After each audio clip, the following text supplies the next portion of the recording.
Binafsha Shulasi asari. Muallif Usoma Muslim. Ikkinchi kitob. 11-qism. Mingta yopiq eshik, bitta ochiq tuynuk. Fabrika yonib kul bo'libdi. Bu gapni eshitgan Rozining birdan boshi aylanib, oyoqlaridan mador ketdi. Ko'ngli aynib o'tirib qoldi. Narigi tarafda advokat Xozim gapirishda davom etardi. Janob Rozi, eshityapsizmi? Fabrika. Rozi peshonasidan terni artib, Xozimning gapini bo'ldi. Ha, eshityapman. Juda katta yong'in bo'pti. Men eshitishim bilan yetib keldim. Fabrika kuyib, kul bo'libdi. O't o'chiruvchilarning qo'lidan hech narsa kelmabdi. Lekin bir narsa aniq. Fabrikaga kimdir o't qo'ygan. Jinoiy ish ochib, tergov boshlashibdi. Hech kimga zarar yetmabdimi? Yo'q, Xudoga shukr. Yong'in boshlangan zahoti hamma tashqariga chiqib ulguribdi. Janob Rozi, balki xabaringiz bordir. Fabrika to'liq sug'urta qilingan edi. Men kerakli hujjatlarni ko'taraman. Sug'urta kompaniyasi kattagina mablag' to'lab beradi. Hech kimga hech narsa qilmagan bo'lsa bo'ldi. Mayli, yangilik bo'lsa qo'ng'iroq qilarsiz. Rozi shunday deb kaftlari bilan yuzini ishqaladi. Albatta, ertaga politsiyaga borib, yangilik bor yo'qligini surishtiraman. Ba'zi hujjatlarni olishim kerak. Ertalab kirib o'taman. Bemalol uyda bo'laman. Kelishilgandek, Xozim ertalab yetib keldi. Rozi bilan salomlashgach, tez-tez gapirdi. Kecha kechasi tergovchi bilan tanishdim. Fabrikaga kimdir atayin o't qo'ygan deyishyapti. Tergovchilarning bunga deyarli ishonchi komil. Lekin yong'in xavfsizligi xizmatining xulosasini kutib turishibdi ekan. Gumondorlar bor ekanmi? Mendan ham so'rashdi buni. Janob Molikni aytaymikin deb rosa ikkilandim. Chunki Molik bir necha kun oldin ishdan haydalgan. Buning ustiga merosdan ham mahrum bo'lgan. Hamma belgilar fabrikaga aynan Molik o't qo'yganiga ishora qilyapti. Lekin... Nima lekin? Masalan, men ham undan shubha qilyapman, dedi Rozi advokatning gapini bo'lib. Vaziyat sal oydinlashaversin. Tergovchilarga uni aytamiz. Aytishga aytarmiz, lekin shu bilan fabrika qayta tiklanib qoladimi? Gapingiz to'g'ri, lekin nima bo'lgan taqdirda ham ertami kechmi baribir tergov guruhiga bu haqda aytishimiz kerak. Men aytgan hujjatlarni tayyorlab qo'ydingizmi? Rozi tortmani ochib, bir jildga solingan hujjatlarni olib, stol ustiga qo'ydi. Fabrikaga tegishli menda bor hamma hujjatlar mana shu. Qolgani Molikning kabinetida edi. U yonib kul bo'lgan yoki o'zida. Advokat jildni oldi. Men hamma hujjatlarni diqqat bilan ko'rib chiqaman. Ertaga yana shu paytda kelsam bo'ladimi? Ketmoqchimisiz? O'zi endi keldingiz-ku. Ishlarim juda ko'p. Borib yana xabar olishim kerak. Ishdan ayrilgan ishchilarni tinchlantirishim lozim. Jami zarar qancha bo'pti? Hisoblab ko'rdingizmi? Xozim xo'rsindi. Zarar katta, juda katta. Gap faqat yonib kul bo'lgan fabrikada emasda. Juda ko'p mijozlar bilan mahsulot yetkazib berish bo'yicha tuzgan shartnomalarimiz bor. Hammasida mahsulot vaqtida yetkazib berilmasa, jarima to'lanadi deyilgan. Bundan tashqari, ayni ishchilarga maosh to'laydigan kunlarimiz edi. Uni ham to'lash kerak. Rozi xavotirlanib so'radi. Shuncha pulni qanday to'laymiz? Maoshni-ku bir amallaymiz. Sug'urta kompaniyasi hamma zararni qoplab beradi. Lekin men tashvishga solayotgan narsa bu emas. Nima? Buni ertaga gaplashaylik. Podadan oldin chang chiqarib, sizga yomon xabar yetkazgan bo'lib qolmang. Rozi, yo'q, aytavering, demoqchi bo'ldi. Lekin advokatning gapi to'g'riligini tan olib so'ramadi. Mayli, Xudo xohlasa, ertaga ko'rishamiz. Advokat chiqib ketishi bilan telefon jiringladi. Saboh ekan. Fabrikaga o't ketganini eshitib, Rozidan xabar olgani qo'ng'iroq qilgan ekan. U Rozidan ko'ngil so'rab, hamdardlik bildirdi. Sabohning onalarcha mehridan Rozining ko'ngli biroz yorishdi. Xavotir olmang, hammasi joyida. Qo'ng'iroq qilganingiz uchun rahmat, Saboh. Oyog'ingiz yaxshimi? Biroz shishgan, dedi Rozi kulimsirab. Shifokorga bordingiz-a? Yo'q-da, mana bu to'z-to'polon bilan bo'lib, bora olmadim hali. Men doktor Nojiga qo'ng'iroq qilaman. Hoziroq boradi. Yo'q, u kishini ovora qilmang. Mening aytganimni qiling, Rozi. Yana nimadir kerak emasmi? Yo'q, rahmat sizga, Saboh. Arzimaydi. Aytganday, Ummu Hanin. Rozi Sabohga hech qachon bunday Haninning onasi deb murojaat qilmagan edi. Shuning uchun Saboh ajablandi. Labbay, eshitaman. Kecha sizga qo'pollik qilib qo'ydim. Uzr, asablarim joyida emasdi. Saboh mehrli taskin beruvchi ohangda dedi. Qalbingizni biladigan odam tilingizdan chiqqan nojo'ya so'zga e'tibor bermaydi. Nima qilsangiz ham sizdan jahlim chiqishi deyarli imkonsiz, Rozi. Haninni qanday yaxshi ko'rsam, sizni ham shunday yaxshi ko'raman. Doim Xudoning panohida bo'ling. Rozi go'shakni qo'yib tashqariga chiqdi. Oyog'idagi og'riq tufayli anchagina oqsab, og'ir qadam tashlab borayotib, ovqatlanish xonasining kiraverishida to'xtab turib qoldi. Sevikli rafiqasi bilan nonushta paytida birga o'tirishlari esiga tushib ketdi. O'sha shirin xotiralar og'ushida dasturxonga borib mahzun holda o'tirdi. Tomog'idan hech narsa o'tmadi. Tonggi qahvasini zo'rg'a ichdi. Oradan yarim soatcha vaqt o'tgach, eshik taqilladi. Xizmatkorlardan biri yugurib borib, eshikni ochdi. Doktor Noji ekan. U sumkasini ko'tarib ichkariga kirdi. Rozining qarshisiga kelib o'tirib, hol-ahvol so'ray boshladi. Ahvolingiz yaxshimi, janob Rozi? Xudoga shukr, yaxshi. Nima bo'ldi? Saboh xonim, sizni mazasi yo'q dedi. Tinchlikmi? Tinchlik. Oyog'imni urib olgan edim. Sal shishib qoldi. O'zi kelishingiz shart emasdi. Saboh xonim qo'ymadilar. To'g'ri qilibdilar. Oyog'ingizni ko'rsam bo'ladimi? Ha, bemalol. Rozi oyoq kiyimini yechdi. Doktor Rozining oyog'ini ko'rib, jiddiy tortdi. Yaxshigina shishibdi. Singanga o'xshayapti. Rentgen qilish kerak, hoziroq. Og'riq qoldiradigan dori ichib tura qolay. Yo'q. Singan bo'lsa 1 daqiqa ham vaqtni ketkazmaslik kerak. Ba'zi siniqlarni vaqtida davolamasa, noto'g'ri bitib qolishi mumkin. Keyin sindirib, boshqatdan to'g'irlash kerak bo'ladi. Xullas, hoziroq borib rentgen qildiraylik. Ertaga, doktor, ertaga boraman. Doktor Noji o'rnidan turdi. Yaxshi, ertaga sizni kutaman. Bee'tibor bo'lmang. Xo'p. Kun tez o'tdi. Kech kirdi. Kechki ovqat paytida Rozining qulog'iga holdagi telefonning jiringlagan tovushi eshitildi. Rozi turib, oqsoqlanib, telefonning oldiga bordi. Advokat Hozim ekan. Uning ovozi ancha xavotirli edi. Bezovta qilgan bo'lsam uzr. Vaziyat biroz jiddiy. Nima gap? Kim o't qo'ygani aniq bo'lmadimi? Oldingizga borsam bo'ladimi? Bu ishni kechiktirib bo'lmaydi.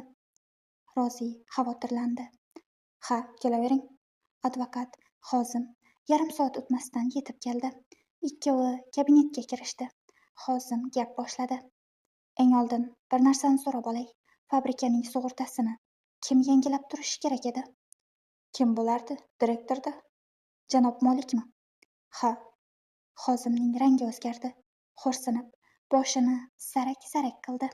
Rozining yuragi ushdi. Yangilanmagan ekanmi? O'zi yomon xabar aytishimni yomon ko'raman, lekin bir kelsa, qo'sha keladi deganday. Fabrika yonib kul bo'ldi. Bundan ham yomon qanday musibat bor ekan? Fabrikaning yonib ketishi boshlanishi ekan. Xuddi dominoga o'xshaydi. Bittasi yiqilsa, keyingilari bir-birini yiqitib ketaveradi. Rozining jahli chiqib ketdi. Pichoqni o'ynatavermay, shartta sanchib qo'ya qolsangiz bo'lmaydimi? Borini aytavering, ochiqchasiga. Hozim o'zini qo'lga oldi. Kechirasiz, siz kecha bergan hujjatlarni ko'rib chiqdim. Bularning orasida sug'urtaga tegishli birorta ham hujjat yo'q. Bittagina to'lov kvitantsiyasi bor ekan. U ham ancha eski. Shundan keyin sug'urta kompaniyasining o'ziga borib, ulardan asl shartnomani so'rasam, sug'urta uchun bir necha oydan beri pul to'lanmaganini aytishdi. Kompaniyaning qoidalari bo'yicha, ular bilan tuzilgan shartnoma bo'yicha 3 marta ketma-ket to'lanmagan bo'lsa, sug'urta o'z-o'zidan bekor qilinar ekan. Eng yomoni, ular bu haqda bir necha marta yozma ogohlantirish yuborishibdi. Oxirida sug'urtani bekor qilish xatini ham yuborishgan ekan. Shuning uchun bu kompaniya qonuniy jihatdan hech qanday majburiyatni zimmasiga olmas ekan. Rozi hayratdan qotib qoldi. Sug'urta to'lovlari har oy to'lanardi-ku. Mening bundan xabarim bor. Demak, Molik bu pullarni sug'urta kompaniyasiga to'lamagan. Cho'ntagiga urgani aniq. Bu ishlar uchun alohida hisobchi bor edi-ku. Molik qanday qilib o'zlashtiradi shuncha pulni? Men o'sha hisobchi bilan bog'landim. Molik undan ko'plab vakolatlarni, jumladan sug'urta to'lovlarini to'lash vakolatini ham olib qo'ygan ekan. Bu yaramas kichik mablag'larni doim o'g'irlab kelgan ekan. Hammasini hisoblasak, juda katta mablag' chiqyapti.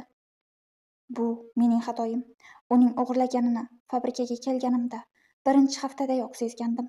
Maryamning asabi buzilmasin, kela solib fabrikada muammo chiqaribdi deyishmasin dedim. Molikni chetga surib, o'zi direktor bo'lib olmoqchi degan gap chiqmasin debman. Men ahmoq. Hech narsaga qaramay shartta haddini bildirib qo'ymagan ekanman. Bu o'g'riliklar bizni bunchalik og'ir ahvolga soladi deb umuman o'ylamagandim. Ablah Maryamning o'lishini bilgan. Shuning uchun hammasini reja qilib yurgan ekanda. Janob Rozi, boya aytganimdek, fabrikaning zimmasida juda katta qarzlar bor. Ularni tezroq to'lashimiz kerak. Aks holda ustimizdan kimdir shikoyat qilib, bizga qarshi da'vo qo'zg'atishi mumkin. Ishimiz o'ngidan kelmasa, mol-mulkingiz musodara qilinib, kimoshdi savdosiga qo'yilib, arzimagan pulga sotib yuboriladi. Bankdagi naqd pullarchi? Meros taqsimotidan keyin qolgan pullar ishchilarning bir oylik maoshini berishga, asosiy qarzning yarmini to'lashga yetadi xolos. Sug'urta kompaniyasi esa ko'rib turganingizdek bir tiyin ham berishga majbur emas ekan. Bankdagi bor pulni ishlatsam ham qarzdor bo'lib qolar ekanman-da. Ha, vaziyat shunday, janob Rozi. Shuning uchun tezroq aytishga shoshildim. Fabrika yonib ketgani haqida xabar tarqalgandan keyin biz bilan ishlaydigan tijoratchilar xavotirga tushib qolishdi. Ba'zilari qonuniy yo'l bilan talab qilamiz deb tahdid qila boshlashdi. Rozi nima deyishni bilmay qoldi. Hech narsa demay kaftlari bilan yuzini to'sdi. Shu payt Hosim tomoq qirib sekin gap boshladi. Janob Rozi, bu vaziyatdan chiqish uchun, hech bo'lmaganda yengillatish uchun birgina yechim bor. Qanaqa yechim? Qasrni sotish kerak. Yo'q, bu qasr keyin bankrot bo'lganingizni ham rasman e'lon qilish kerak. Bankrot? Nega? Shuncha ishchilar oldidagi majburiyatlar bekor qilinadi. Ular bilan tuzilgan shartnomalar bo'yicha ularga har oy maosh to'lashga majbursiz. Shu shartnomalarda juda ko'plab huquqlar, imtiyozlar aytilgan. Ular ham juda katta pulga aylanib ketadi. Ahvolingiz battar og'irlashib ketmasligi uchun shunday qilish kerak. Hozir qilinadigan eng asosiy ish hamkorlar oldidagi qarzlarni yopish. Hamma narsani, qasrni, mashinani, otlarni, xullas, qiymati bor nimaiki bo'lsa, hammasini sotish kerak. Shunda ham bu vaziyatdan zo'rg'a chiqib keta olasiz. Qanday qilib hamma narsa shunchalik tez, birpasda barbod bo'lishi mumkin? Tushuna olmayapman. Xonimdan sotsa bo'ladigan qimmatbaho taqinchoqlar qolmaganmi? Yo'q, qolmagan. Aniqmi? Vafotidan keyin xonasini qarab ko'rmadingizmi? Siz meni kim deb o'ylayapsiz? Hozim shunday gaplar bo'lishini kutgan edi shekilli, sokin ohangda tushuntira boshladi. Men hech narsa deb o'ylamayapman, janob Rozi. Maryam xonim uzoq yillar mening eng intizomli, eng saxiy mijozim bo'lgan. Menga juda ko'p sirlarini aytgan, menga ishongan. Shuning uchun men o'zimni u kishidan ma'lum darajada qarzdor deb his qilyapman. Qolaversa, bu mening o'z sohamdagi obro'yimga ham tegishli masala. Mana, mijozlarimning ishini 100% qonuniy yo'l bilan oxirigacha yetkazib qo'yishga odatlanganman. Maryam xonimning ishi esa hali oxiriga yetmay bu ishlar bo'lib ketdi. Shuning uchun men vaziyatni o'nglash uchun hamma imkoniyatlarni topishim va ularni sizga aytishim kerak. Hozirgi vazifam esa qarzlaringizni yopishga yordam beradigan har qanday pul manbayini topishdan iborat. Rozi bularning hammasini tushunib turardi, lekin uni to'g'ri tushunsa bo'ladigan vaziyat edi. U qafasga qamalib qolgandek o'zini bosolmayotgan edi. Unda nima qilib o'tiribsiz? Boring qasrga, xaridor toping. Hamma qarzlarni to'lang, hammasini sotib tugating. Hosim o'rnidan turdi. Buning uchun menga ishonchnoma berishingiz kerak. Ishonchnomaning matnini ertaga yordamchimdan berib yuboraman. Imzo chekib bersangiz bo'ldi. Yo'q, bu yog'iga hamma ishni siz bilan birga qilamiz. Hammasini o'zim nazorat qilaman. Ixtiyoringiz, qaytaga shunisi yaxshiroq. Hammasini o'z qo'lingiz bilan, o'z ko'zingiz bilan ko'rasiz. Xullas, bankrotlikni e'lon qilish kerak. Men bugunoq kerakli hujjatlarni tayyorlayman. Ertaga rasmiy hujjat e'lon qilamiz. Advokat Hosim ishga jiddiy kirishdi. Bir necha kun ichida o'zi aytgan hamma ishlarni yakunladi. Qasr kutilmaganda kattagina narxga sotildi. Tushgan pullar qarzlarni yopishga, ishchilarning maoshlarini to'lashga ishlatildi. So'ng ularning barchasi ishdan bo'shatildi. Qasrni sotib olgan odam uyni bo'shatib qo'yish uchun bir haftagina muhlat berdi. Hozim Roziga oxirgi moliyaviy hujjatlarni topshirar ekan, shunday dedi: "Hamma ishlarni yakunladik. Mening xizmat haqqim ham to'landi. Oramiz ochiq. Hozir hisob raqamingizda qolgan pul mana shu." Rozi bank hisobotiga ko'z tashlab achchiq kulimsiradi. Shaharning eng chekkasidan bir xonali uy sotib olishga ham yetmas ekan. Mayli, boriga shukur. Janob Rozi, kechiktirib bo'lmaydigan hamma ishlar bitdi. Lekin yana bir masala qoldi. Men uni shoshilinch xarajatlarga kiritmagan edim, chunki bekor qilish ham mumkin. Nimani aytyapsiz? Yana nima qoldi? Hammasini yopdik-ku. Fabrika bo'yicha hamma qarzlar yopildi. Endi siz bilan rasmiy munosabatlarimni tugatsam ham bo'ladi. Lekin bundan oldin sizga bir narsani eslatib qo'yish mening burchim. Bir necha kundan keyin janob Vohidning maktab pulini to'lash kerak. To'lovi anchagina. Menimcha, oy oxirida maktab bilan shartnomani to'xtatib, janob Vohidni oddiy maktabga o'tkazganingiz ma'qul. Agar siz hali ham uning vasiyligini saqlab qolmoqchi bo'lsangiz, albatta. Chunki hozirgi moliyaviy holatingizni hisobga olsak, bu vasiylikdan voz kechib, uni boshqa odamga o'tkazish huquqiga egasiz. Rozi ishonch bilan xotirjam ovozda dedi: "Hisobimda qolgan pul uning kelasi yilgi maktab pulini to'lashga yetadimi?" Uchma-uch yetadi. Lekin bunday qilsangiz butunlay bankrot bo'lasiz. Bir yillik maktab pulini to'lab qo'yavering. Keyingi yillikni nima bo'ladi? Undan keyingi yillarchi? Mening taklifim bu masalada hech qanday taklif kerak emas. Buni sizga aytayotgan oxirgi iltimosim deb biling. Xo'p bo'ladi. Nima desangiz shu. Aytganday, maktabga vasiyning manzilini ko'rsatish kerak. Biror yerga joylashib olganingizdan keyin bu haqda ularga xabar beraman. Hozircha Saboh xonimning manzilini berib tura qoling. Moviy Sharshara ko'chasidagi uyni aytyapsizmi? Ha, vaqtincha, yangi uy topgunimcha. Yaxshi, shunday qilaman. Siz bilan ishlash men uchun sharaf bo'ldi, janob Rozi. Rozi o'rnidan turib Hozimga qo'l uzatdi. Qilgan barcha yaxshiliklaringiz uchun rahmat. Sizga nisbatan biror nojo'ya harakat qilgan yoki gap aytgan bo'lsam, uzr so'rayman. Hozim tabassum qilib Rozining qo'lini mahkam siqdi. Qaniydi, hamma mijozlarim sizdek xulqqa ega bo'lsa, xayr, yaxshi qoling. Advokat Rozini turli o'ylar tomida yangi g'am-tashvishlar bilan yolg'iz qoldirib, qasrdan chiqib ketdi. Ijro etuvchi Farangiz Murodova. Davomi bor.